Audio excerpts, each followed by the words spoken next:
Hi friends, welcome to Sasi Screenland. இந்த வீடியோவில் இன்றைக்கி என்ன பார்க்க போகிறோம் அப்படின்னு பார்க்குறதுக்கு முன்னாடி நம்ம சேனலுக்கு நீங்கள் ஃபஸ்ட் டைமாக வந்திருக்கீங்க அப்படின்னா சப்ஸ்கிரைப் பண்ணி சப்போர்ட் பண்ணுங்கள். நம்ம சேனலை தொடர்ந்து ஃபாலோ பண்ணிகிட்ருக்க எல்லா ஃப்ரெண்ட்ஸுக்கும் ரொம்ப ரொம்ப தேங்க்ஸுங்க. அதுக்கப்புறம் ஒரு குட் நியூஸுங்க, நம்ம சேனல் மானிட்டைசேஷன் அப்படி பண்ணியாச்சு. So super thanks. மெம்பர்ஷிப் எல்லாமே எனேபிள் பண்ணிட்டோம். நம்ம சேனலில் நீங்களும் மெம்பர் ஆகணும் அப்படின்னு ஆசைப்பட்டீங்கன்னா நம்மளோட சேனல் நேம்க்கு லோகோக்கு பக்கத்துலேயே ஜாயின் பட்டன் இருக்கும். அதை ப்ரெஸ் பண்ணி நீங்கள் உங்களுக்கு பிடிச்சமான எந்த அமௌண்ட்டில் நீங்கள் மெம்பர் ஆக போகிறீங்க அப்படிங்கிறத நீங்கள் செலக்ட் பண்ணி மெம்பர்ஷிப் ஆகிக்கலாம். இப்போ வாங்க வீடியோக்குள்ளே போகலாம்.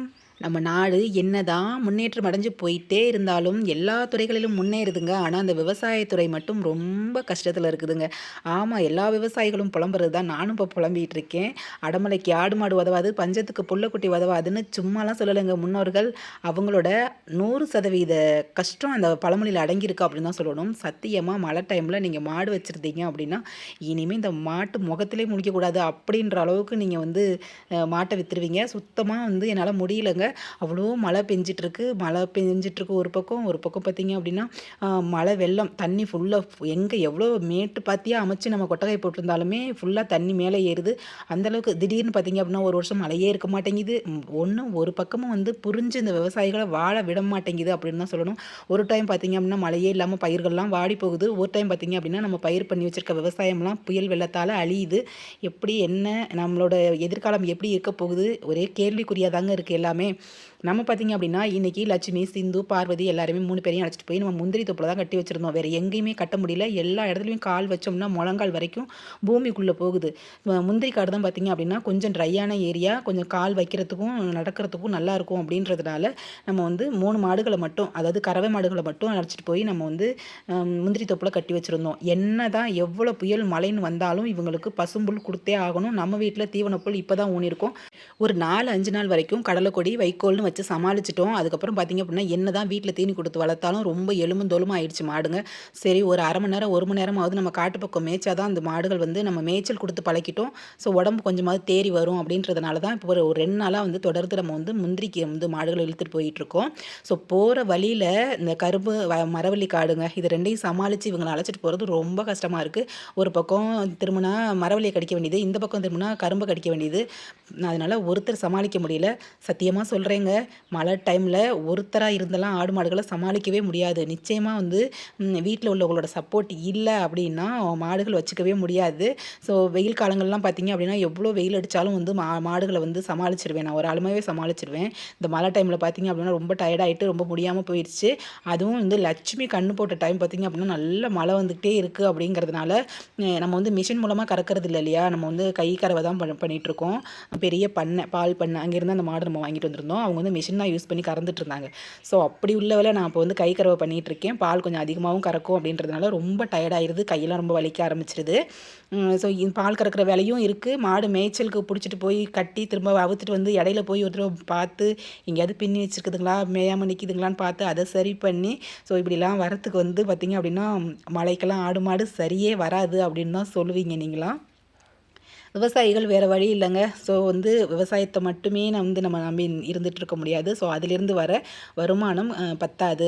அதாவது 3 மாதத்துக்கு 6 மாதத்துக்கு 1 இயருக்கு இது மாதிரி நம்ம விவசாயம் பண்ணுவோம். அன்றாட வருமானம் அப்படிங்கும்போது நம்ம இந்த மாடுகளை தேர்ந்தெடுத்திருக்கோம். ஸோ நம்ம ஒரு வீட்டு செலவுக்காக ஆகுமே, ஒரு கை செலவுக்கு ஆகும் அப்படின்றதுனால தான் நம்ம மாடுகளை வளர்த்திட்ருக்கோம். மழை விடுற மாதிரிலாம் தெரியலங்க. மழை பார்த்திங்க அப்படின்னா விட்டு விட்டு பெஞ்சிட்டே இருக்குது. கொஞ்சம் நேரம் 10 நிமிஷம் கேப் விடும், 10 நிமிஷம் மழை பெய்யும். இது மாதிரி தான் இருந்துகிட்ருக்கு. ஸோ இப்போ கொஞ்சம் லைட்டாக நின்றுருக்கு. இந்த டைமில் பால் கறந்துருவோன்னு சொல்லிட்டு பால் கறக்க வந்தாச்சு. பார்த்திங்க அப்படின்னா லட்சுமி கண்ணுக்குட்டி சின்னவ அப்படின்றதுனால அவ்வளோ ஃபஸ்ட்டு நம்ம பால் கறந்துடலாம் அப்படின்னு சொல்லிட்டு இப்போ நான் பால் கறந்துட்டுருக்கேன். லட்சுமியோட கண்ணுக்குட்டி பண்ணுற சேட்டைக்கு அளவே இல்லாமல் போச்சுங்க. பால் கறக்கிறதுக்கு முன்னாடியும் சரி, பால் கறந்த அப்புறமும் சரி, அவுக்கவே முடியல. அவுக்குன்னு போனால் டான்ஸ் ஆடுது பயங்கரமாக, ஆள் மேலெலாம் ஏறுது. ஸோ அப்படியே குதிரை கணக்காக டான்ஸ் ஆடிக்கிட்டு இருக்குது. சுத்தமாக ஒன்றும் முடியல. இந்த பால் கறந்த அப்புறமாவது நம்ம தும்ப தெரிச்சு விட்டுடலாம், பிரச்சனை இல்லை. ஆனால் பால் கறக்கிறதுக்கு முன்னாடி அந்த கைத்தை நல்லா டைட்டாக பண்ணி வச்சுருக்கிறா, அவுக்கவே முடியாத அளவுக்கு. ஸோ அந்தளவுக்கு சேட்டை பண்ணிகிட்டு இருக்குது. மாட்டை பற்றி நிறைய பேர் விசாரிச்சிங்க. மாடு வந்து லக்ஷ்மி ஏன் டல்லாக இருக்கா அப்படிங்கிற மாதிரிலாம் கேட்டிருந்தீங்க. வந்து மழை டைமில் தாங்க அவங்க வந்து கண்ணுட்டி போட்டா இல்லையா, அதனால கொஞ்சம் டல்லாக தான் இருக்குது. இதுவே வெயில் காலமாக இருந்துச்சு அப்படின்னா சீக்கிரம் வந்து ரெக்கவர் ஆகி வந்திருக்கும். மழை காலம் அப்படின்றதுனால மாடு கொஞ்சம் இழப்பாக தான் இருக்குது. 3-4 நாள் பக்கம் வரைக்கும் நம்ம வந்து மேய்ச்சலுக்கு ஓட்ட முடியல. நம்ம கொட்டாயிலே வச்சுருந்தோம். என்ன தான் தீனி கொடுத்து வளர்த்தாலுமே மாடு இழைக்க தாங்க செய்யும். ஸோ அதனால தான் வந்து லைட்டாக இழைச்ச மாதிரி இருந்தால், மற்றபடி லக்ஷ்மிக்கு எந்த பிரச்சனையும் இல்லை, வந்து நல்லா இருக்கா. நானுமே அவங்களுக்கு ரிப்ளை கொடுத்துருந்தேன். ரொம்ப தேங்க்ஸ் நீங்கள் வந்து மாடுகளை பற்றி விசாரிக்கிறவங்களுக்கு. எப்போவுமே பார்த்தீங்க அப்படின்னா ஈவினிங் டைமில் நல்லா மேய்ஞ்சிட்டு வரும். தீவனம் எல்லாம் தவிடு தீவனம் எல்லாமே கொடுக்குறது. கடலை புண்ணாக்கும் வச்சுருக்கோம். கடலை புண்ணாக்கும் கொடுப்போம். ஸோ மாடுகள் வந்து கறவை மாடுகள் வந்து இளைக்க தான் செய்யும். சரிங்களா? பார்த்திங்க அப்படின்னா ஒரு 3 மாதம், அதாவது கன்று போட்டு ஒரு 3 மாதம் வரைக்கும் அந்த உடம்பு இருக்கும். அந்த செனையாக இருக்கிற டைமில் நல்ல ஒரு பலூன் மாதிரி பஃப்னு இருக்கும். அதே உடம்பு வந்து ஒரு 3 மாதம் கன்றுக்குட்டி போட்ட பிறகும் ஒரு 3 மாதம் வரைக்கும் இருக்கும். அதுக்கப்புறம் பார்த்திங்க அப்படின்னா 3 மாதத்துலேருந்து ஒரு 5-6 மாதம் வரைக்கும் கொஞ்சம் மாடு இளைக்க தான் செய்யும். ஏன்னு கேட்டிங்க அப்படின்னா பால் கறந்துகிட்டே இருக்கும் இல்லையா, பால் ரொட்டீனாக கறந்துகிட்டே இருக்கும். பால் அதிகமாக கறக்கக்கூடிய மாடுகள் கொஞ்சம் இளைக்க தான் செய்யும். நம்ம வந்து அதுக்கு ஏற்ற மாதிரி நம்ம வந்து எல்லா சத்துக்களும் நம்ம வந்து மாடுகளுக்கு கரெக்டாக கொடுத்துடணும். தவிடு, தீவனம், புண்ணாக்கு இது எல்லாமே பார்த்திங்க அப்படின்னா தண்ணி குடிக்கிற டைமில் நம்ம எல்லாத்தையும் போட்டு காட்டக்கூடாது. அது வந்து நம்ம ஒரு 3 மணி நேரம் இல்லை 4 மணி நேரம் வந்து அது தண்ணி குடிக்கிறதுக்கு முன்னாடியே ஊற வச்சு அதுக்கப்புறம் தான் நம்ம மாடுகள் கொடுக்கணும். அப்போ தான் பார்த்திங்க அப்படின்னா மாடுகளுக்கு அந்த சத்து கரெக்டாக போய் சேரும். அடுத்ததாக பார்த்திங்க அப்படின்னா நான் சிந்துவை பால் கறக்க வந்தாச்சு. லக்ஷ்மியை பால் கறந்துட்டு சிந்துவை பால் கறக்கிறதுங்கிறது ரொம்ப கஷ்டமான காரியம். ஏன் அப்படின்னு கேட்டிங்கன்னா சிந்து பால் கறக்கிறதுக்கு ரொம்ப கஷ்டமாக இருக்கும். கறவை மாடுகளுக்கு வரக்கூடிய பிரச்சனைகளில், அதாவது நோய்களில் பெரிய நோய் என்ன அப்படின்னு பார்த்தீங்கன்னா கால் நடக்க முடியாமல் படுத்துறது. அது எதனால் வருது அப்படிங்கும்போது பால் கறந்துட்டு இருக்கும்போதே பார்த்திங்க அப்படின்னா நம்ம கால்சியம் சத்துடைய நிறைய தவிடு தீவனங்கள் அதை வந்து கொடுத்துட்டே இருக்கணும் சைடு பை சைடு. அது மட்டும் இல்லாமல் நம்ம வந்து சுண்ணாம்பு கல் இருக்கு இல்லையா, அதை வாங்கி வச்சு அதை ஊற வச்சு அந்த சுண்ணாம்பு நீர் வந்து கொடுத்துட்டே இருக்கணும். நம்ம வந்து இதை செய்கிறதே இல்லை. நம்ம செய்கிற பெரிய தப்பு, மாடு வளர்க்குறவங்க செய்கிற பெரிய தப்பு என்ன அப்படின்னு பார்த்தீங்கன்னா அந்த கால்சியம் வந்து மாடு பால் கறந்துட்டு இருக்கும்போதே கொடுக்கணும். நம்ம அதை கொடுக்கறதில்ல.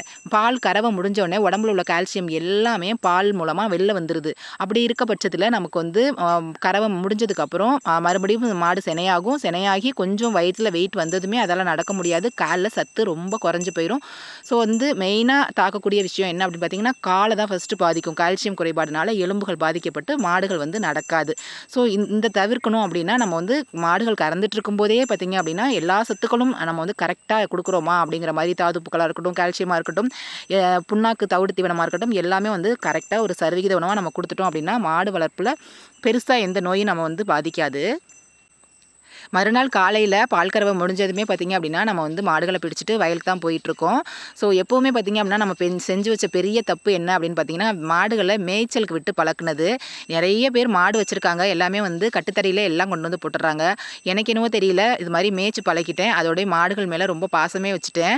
ஸோ ஒரு நாள் மேய போகலை மாடு அப்படின்னா கூட மாடுகளோட இழப்பை என்னால் தாங்கிக்க முடியல. ரொம்ப இழைச்சி போய் எலும்பு தோலுமாக இருக்குது. ஐயோ மேய்ச்சிருந்தா நல்லா இருந்திருக்குமே மாடு அப்படின்ற மாதிரி ஃபீல் ஆகுது. ஸோ நம்ம கஷ்டப்பட்டாலும் பரவாயில்ல, மாடுகளை போய் இப்போ நம்ம வந்து வயலில் வந்து இப்போ கட்டி வச்சிடணும் அப்படின்னு சொல்லிட்டு நான் வந்து பொழுதானைக்குமே மாடுகள் பின்னாடியே நம்ம வந்து அலைஞ்சிட்டு இருக்க மாதிரியா இருக்குது. என்னைக்காவது வெளியில் ஊர் பயணம் போகிறோம் அப்படிங்கிற பட்சத்தில் மட்டும் வீட்டில் வந்து தவிடு புண்ணாக்கு வச்சுட்டு வைக்கோல், கடலைக்கொடி இதை வச்சு ஒரு நாளைக்கு மேனேஜ் பண்ணிக்கலாம். 1 நாள் 2 நாள் தாங்க தாங்கும். அதுக்கு மேலே வந்து நம்ம வந்து மேய்ச்சலுக்கு ஓட்டாமல் நம்ம மாடுகள் தாங்கவே தாங்காது. ஸோ கண்ணுக்குட்டிகள் முதல்ல நம்ம வந்து நம்ம வயலில் போய் கட்டிடுவோம். இந்த மழை சீசன் அப்படிங்கிற டைமில் வயலில் போய் மேய்ஞ்சிட்டு சாயங்காலம் வர்ற மாடுகளோட வயிற்றை பார்க்குறதுக்கு ரொம்ப நிறைவாக இருக்கும். ஸோ நம்ம வயிறு பட்டினியாக இருக்கோ இல்லையோ மாடுகளோட வயிற்றை பார்க்கறதுக்கு பரவாயில்ல, இன்றைக்கி நல்லா மேய்ஞ்சிருக்கு அப்படின்னு சொல்லி. ஸோ இடையில போய் மதிய டைமில் பார்க்கல அப்படின்னா ஏதாவது ஒரு சின்ன குச்சியாக இருந்தால் கூட அதில் சிக்கிட்டு மேயாமல் அப்படி நின்றுட்டுருக்கும். ஸோ வாயில்லாத ஜீவன் இல்லையா, அதனால் நம்ம வந்து மாடு வளர்க்குறோம் அப்படிங்கிற பட்சத்தில் மாடுகளை வந்து ஒரு நிறைவாக, மனசுக்கு நிறைவாக நம்ம வந்து வளர்க்கணும். ஸோ ஏனோ தானோ அப்படின்னு வளர்த்தோம் அப்படின்னா மாடுகள் வளர்ப்பில் எந்த ஒரு பிரயோஜனமும் கிடையாது. கொஞ்சமாவது நம்மளோட உடல் உழைப்பு இருக்குது அப்படிங்கிற பட்சத்தில் மட்டும்தான் மாட்டில் வந்து நம்மளால் லாபம் பார்க்க முடியும். மாடு வளர்ப்பில் பெருசாக லாபம் இல்லை அப்படின்னாலும் நம்ம விவசாயத்துக்கு ஒரு சைட் பிஸ்னஸாக நம்ம வந்து இதை வச்சுக்கலாம். மெயினாக வச்சுட்ருக்கோம் அப்படிங்கும்போது செலவு ஜாஸ்தி ஆகிடும் உங்களுக்கு. ஓகே ஃப்ரெண்ட்ஸ், எனக்கு தெரிஞ்ச என்னோட 10-12 வருஷ அனுபவத்தில் எனக்கு தெரிஞ்ச மாடு வளர்ப்பில் உள்ள சில விஷயங்களை உங்கள் கூட ஷேர் பண்ணியிருக்கேன். ஸோ உங்களுக்கு பிடிச்சிருந்தது அப்படின்னா ஃபாலோ பண்ணுங்கள். நீங்களும் கறவை மாடுகள் வச்சுருக்கீங்க அப்படின்னா. இந்த வீடியோ அவ்வளோதான் ஃப்ரெண்ட்ஸ். மீண்டும் ஒரு நல்ல வீடியோவில் நான் உங்களை சந்திக்கிறேன். Until then, bye from Sasi. Tata, bye, see you.